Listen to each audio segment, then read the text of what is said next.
Om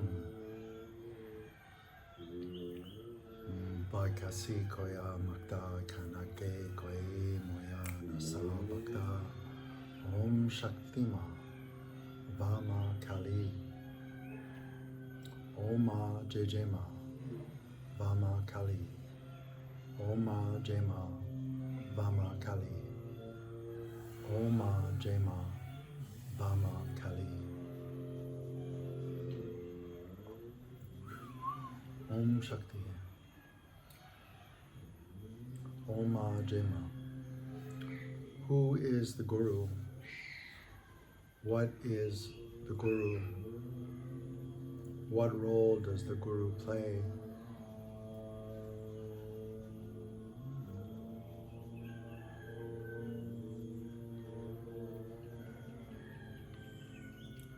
The Guru is one who, by virtue of their expanded consciousness,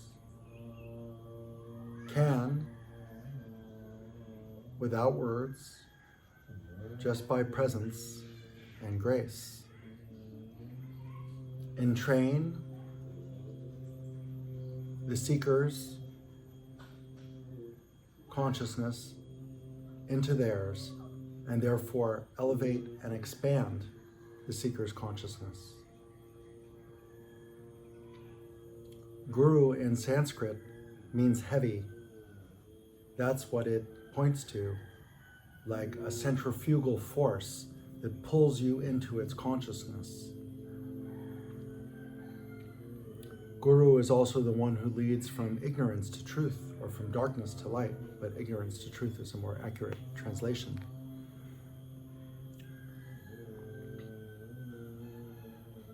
So again, by their very presence, they pull the seeker, the devotee's consciousness, into their own.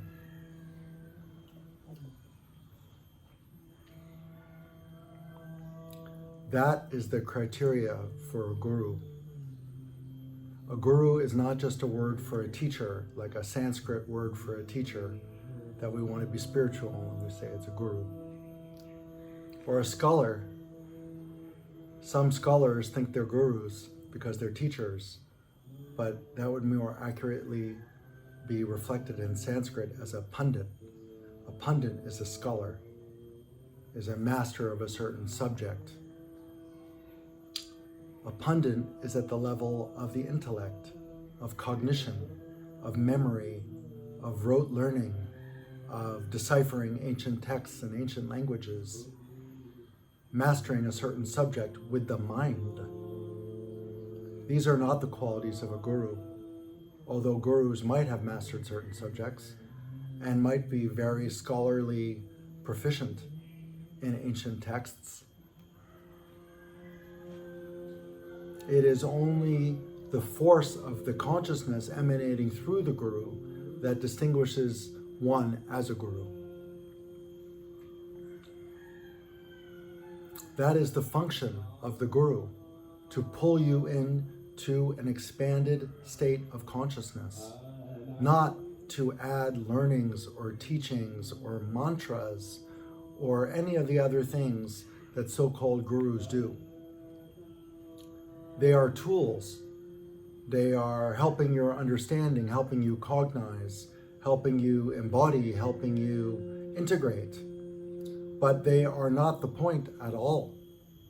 In fact, there is a certain category of gurus in India called an avanhuta, which is basically like an illiterate wild man or woman who can impart no scholarly teachings because they grew up in the forest or wherever. So there's no scriptural indoctrination or anything like that.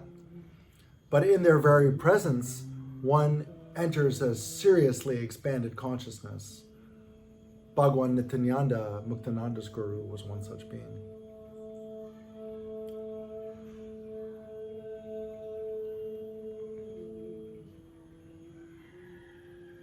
Some believe that a guru must be come from a lineage.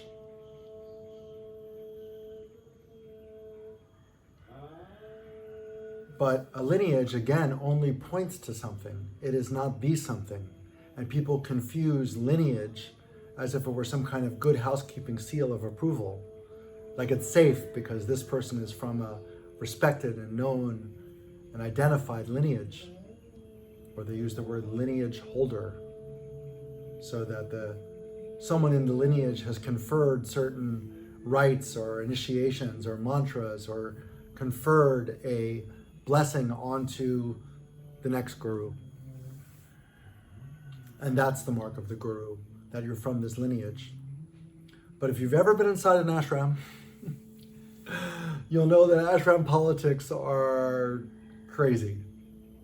And the chances are that the person who became the guru is not the most highest or expanded consciousness person, but rather something else, something political, something more egoic.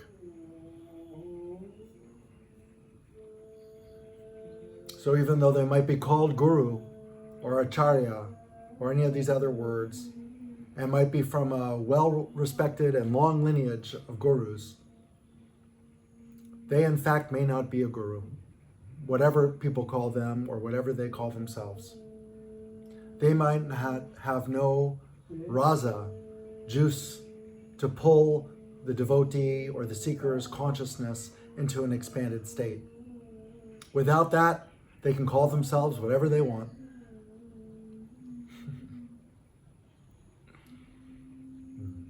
Some people think guru is just like any old teacher, like you're a guru of the violin.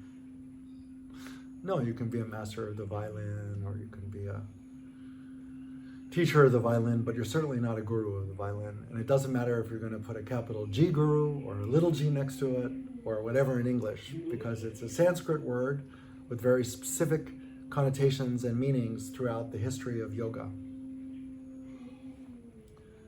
So, how to recognize the guru? By this force, this power to pull the seeker, you, into an expanded state of consciousness. That's how. Doesn't matter how big their ashrams are. Doesn't matter how many followers they have. Doesn't matter how anything, really. How many scriptures they know. What they wear. How much Sanskrit they know. None of it matters. What matters is, can this being you're sitting with bring you into an expanded state of consciousness consistently? So much so that it moves your baseline consciousness. If so, they're a guru. Now the guru can be embodied. So that guru could come from a lineage, although in my experience, more problematic. That guru could be self-revealed, i.e. they had no teacher. So there's a long history in India and in many traditions of beings who became their own gurus, but in a real way, not this New Age way. So like, who was Christ's guru? We could say maybe John the Baptist, but not really. We can say Christ was self-revealed. The teachings were entirely new. He was having a direct pipeline to source or to God. He would say the Father. No middle person needed. So Christ was for sure a guru. Like rabbi is like a Hebrew word for guru. Teacher, but religious teacher. Again, someone who can pull you into something or out of something, i.e. the ego. Out of your thoughts and emotions and beliefs. So Buddha, again, who was Buddha's teacher? He had none. He was self-revealed. And there's scripture about this in Kashmir Shaivism, among other traditions, about the self-realized or self-initiated guru. We have examples of Anandamaya Ma, had no guru either. Or Ramakrishna, also no guru. Now you can say these are isolated examples and that the average person who thinks they don't need a guru is not Ramakrishna. And that's true. So one has to be very careful not to conflate the New Age idea of I'm my own guru and a self-revealed guru. Trigger alert. So, I'm my own guru is coming from the ego. I know everything, or I'm empowered. I'm not giving my power away, people like to say. And in one essence, it's kind of true. Like, all the answers are within, and ultimately you make all the decisions and choices, whether intuitive or through cognition. And you've got to live with the consequences, the karma. And in the end, no one's going to enlighten you. You're going to have to enjoy that journey on your own. But that does not make you your own guru. Paradox. Because if you start off with the position, I'm my own guru, there's, in my experience, little room for humility and surrender, which are really key on this path. If you already know it all and think you know it all, there's a real lack of humility. And when there's no humility, grace cannot flow, because there's lots you don't know. Lots. And when you think you know everything, that lots can't come. And the less you know and the less you think you know, the more that grace can flow.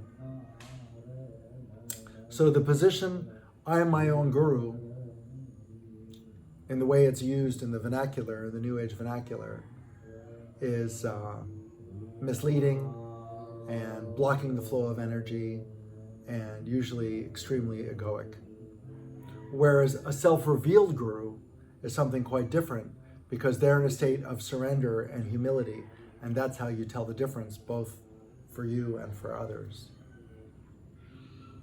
In fact, surrender and humility are pretty strong touchstones in spirituality. So someone could be super famous and have lots of devotees and still be actually authentically humble and surrendered. Or not so much. When they walk into a room, do people naturally just stand and overflowing with love? Or are they encouraged by people to stand and bow?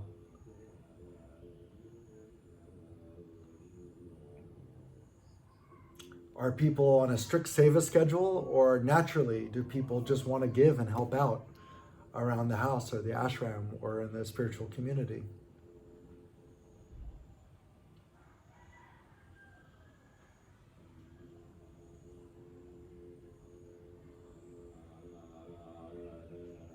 So the guru doesn't have to be in a body.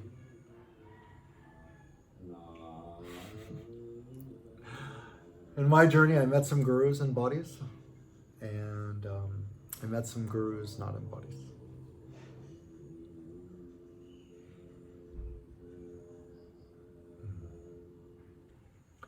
In my experience, the gurus in bodies are trickier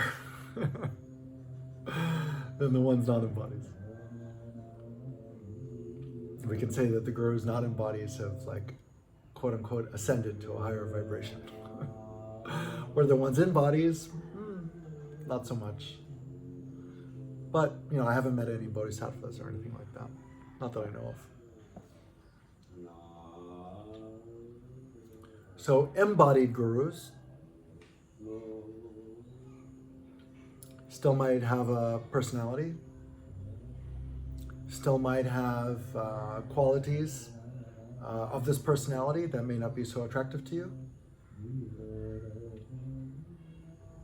They may still have some form of ego playing out and karma playing out.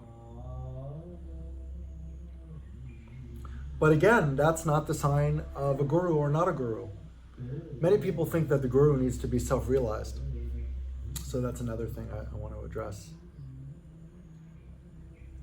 I mean, ideally, yes, because they would have this super expanded state of consciousness. But I've seen individuals who purport to be self-realized who have not pulled me or the people I resonate with into any expanded state of consciousness. So for others, maybe yes, I can't say. But for me, they're not a guru, because they the proof of the pudding is in the eating. So again, it's not so much what we label the gurus of consciousness: God consciousness, unity consciousness, self-realization, whatever, as if consciousness were static. What level they're in, So that's not so important. What's important is your alchemical reaction with them. That's the sine qua non. That's the test, the acid test. The rest doesn't really matter. Yeah, I know. So then we really have to rely on our own intuition and discernment to decide who the guru is.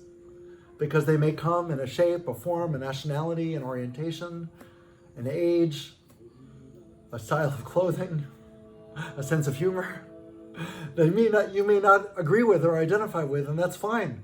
But is their presence or what's emanating through them, that grace, pulling you into an expanded state of consciousness? Is it heavy, guru? Yes or no?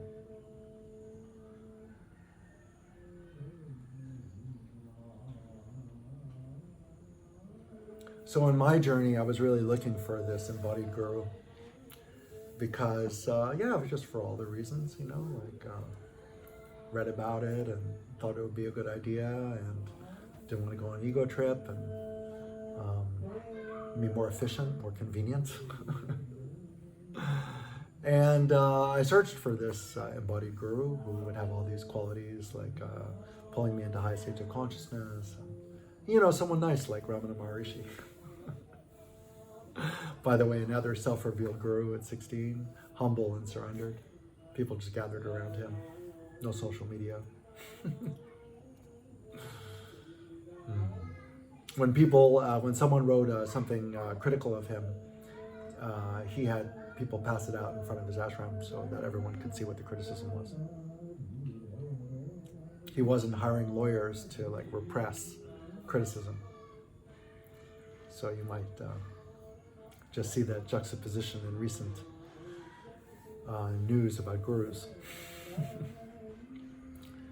So I looked for this embodied guru, and I guess my longing for this need, or we could say even like a justification or a projection of need, led me down some paths that were a little constricting. And when I gave up on that, around that time, disembodied gurus started to come. And then, still feeling the need for an embodied guru, I tried to fit in that situation again, and again it was quite constricting. So then I just really surrendered and said, if an embodied teacher needs to come, they'll come. Contact will be made, like everything else, through synchronicities or divine grace, whatever you want to call it, the flow. And my intention is that I'm open for embodied, disembodied, God, goddess, deva, asura, Buddhist, Hindu, Arcturian, Palladian, Native American. It doesn't matter.